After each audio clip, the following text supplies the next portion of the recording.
사랑하는 새벽나라 친구들, 여러분과 주일 말씀을 나눌 장재원 목사입니다. 오늘 말씀을 통해 하나님의 마음을 깨닫는 귀한 시간이 되기를 바랍니다. 새 학기가 시작된 지 얼마 안 되었죠. 새로운 친구를 사귀기도 하고 원래 친했던 친구와 더 많은 우정을 쌓고 있을 것입니다. 우리가 친구들을 더 많이 또 더 깊이 사귈 수 있는 방법은 무엇일까요? 내가 운동을 잘하면 멋진 친구들을 많이 사귈 수 있겠죠. 여러 가지 내가 가진 능력을 보여주면 친구들이 좋아할 것입니다. 또는 내가 말을 화려하게 잘해도 친구들이 재밌어 할 것입니다. 그런데요, 가장 좋은 방법은 따로 있습니다. 그것은 바로 나로 향해 있는 것이 아니라 상대방을 향하는 것입니다. 친구의 일상에 관심을 가져주고 그의 말을 경청하며 잘 들어줄 때 우리에게 친구들이 찾아옵니다. 그리고 그 친구와 더 깊은 관계를 유지할 수 있습니다. 상대방에게 관심을 가지고 경청한 힘은 놀랍습니다. 그의 인생과 나의 인생이 만나게 됩니다. 오늘 성경 이야기의 시작은 누군가를 향한 경청과 관심으로 시작이 됩니다. 오늘 말씀의 제목은 나의 관심, 나의 반응입니다. 오늘의 말씀은 느헤미야 1장 1절에서 11절입니다. 하가랴의 아들 느헤미야의 말입니다. 아닥사스다 왕 20년 기슬르월 내가 수산성에 있을 때 내 형제 가운데 하나니가 몇몇 사람들과 함께 유다에서 왔습니다. 그래서 나는 포로로 잡혀오지 않고 그곳에 남아있는 유다 사람들의 안부와 예루살렘의 형편을 물었습니다. 그들이 내게 말했습니다. 포로로 잡혀오지 않고 그 지방에 남아있는 사람들은 지금 큰 고난과 수모를 당하고 있습니다. 예루살렘 성벽은 무너졌고 그 성문들은 다 불에 탔습니다. 나는 이 말을 듣고 그만 주저앉아 울고 말았습니다. 나는 몇 날 며칠 동안 슬픔에 잠긴 채 금식하면서 하늘의 하나님 앞에 기도하며 말했습니다.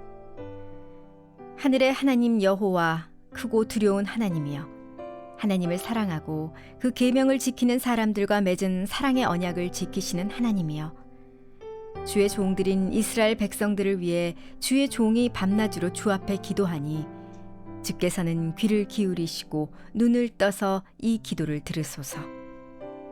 저와 제 조상의 집을 비롯해 우리 이스라엘 족속이 주님을 거역했던 죄를 고백합니다. 우리가 주께 매우 악하게 굴었습니다.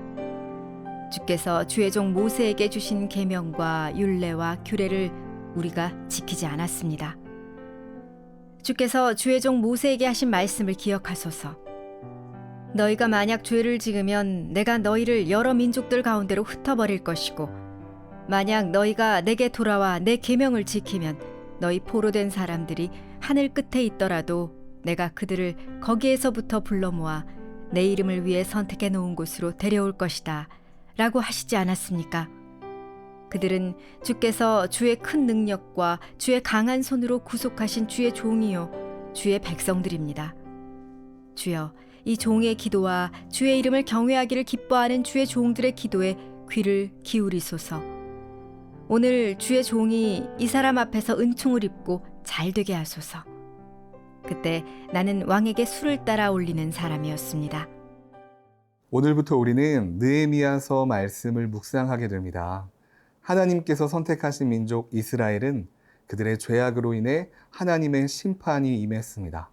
바벨론이 쳐들어와 예루살렘 성이 함락되었고 백성들은 포로로 잡혀가 망해버리고 말았습니다.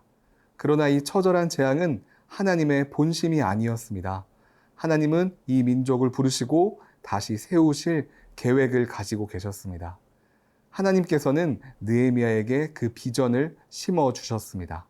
느헤미야는 누구였을까요? 1절 말씀입니다. 하가랴의 아들 느헤미야의 말입니다. 아닥사스다 왕 20년 기슬로월 내가 수산성에 있을 때에. 느헤미야는 바벨론에 의해 포로로 잡혀간 하가야의 아들이었습니다. 포로 2세인 것이죠. 느헤미야의 이름은 여호와께서 위로하신다라는 뜻입니다. 아마도 그의 아버지의 바람으로 그를 통해 이 민족이 하나님의 위로를 받고자 이러한 이름이 지어진 것 같습니다. 그는 또한 왕이 살고 있는 수산성이라는 곳에 있었습니다. 초호화 왕궁에 살고 있었으므로 세상의 위로는 모두 받았을 것 같습니다. 그렇다면 그런 그가 그의 이름처럼 여호와 하나님의 위로를 받을 수 있었을까요? 이때 유다에 있던 그의 형제 하나니가 찾아옵니다. 그리고 그를 통해 예루살렘의 소식을 듣게 됩니다. 3절 말씀입니다. 그들이 내게 말했습니다. 포로로 잡혀오지 않고 그 지방에 남아있는 사람들은 지금 큰 고난과 수모를 당하고 있습니다. 예루살렘 성벽은 무너졌고 그 성문들은 다 불에 탔습니다. 그나마 남아있던 그의 동포들이 큰 고난과 수모를 당하고 있다는 소식을 듣습니다. 성벽이 무너지고 주변 나라들에게 조롱거리가 되고 있었던 것입니다.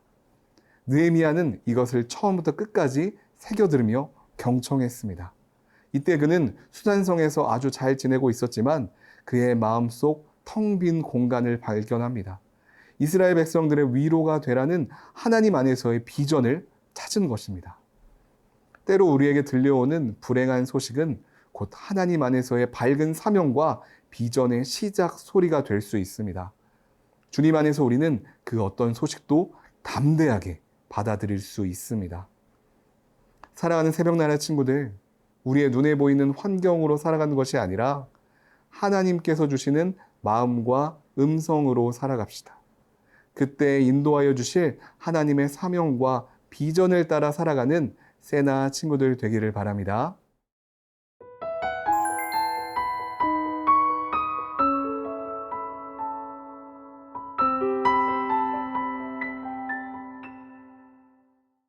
형제 하나니를 통해 예루살렘이 큰 수모와 고난을 겪는다는 소식을 들은 느헤미야, 그는 어떻게 반응했을까요?